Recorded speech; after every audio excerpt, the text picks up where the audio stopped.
আমাকে ডাকছো? তুমি এ ঘাট থেকে চলে যাও, আমি এই ঘাট থেকে পানি নেব। আমি এই ঘাট ছাড়বো না। তুমি কি ইস! দেখতে পারছো না আমি এখানে নৌকা চালাচ্ছি? দেখো মাঝি, এটা কিন্তু আমাদের ঘাট। এই ঘাটে তোমার নৌকা চালানো হবে না। তুমি এখান থেকে চলে যাও, আমি তাই পানি বুঝি? নেব। আমিও এখান থেকে যাচ্ছি না।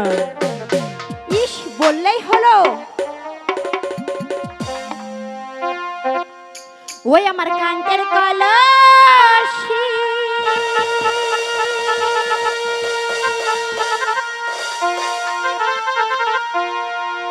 ও জলে গেল রে ভাসি,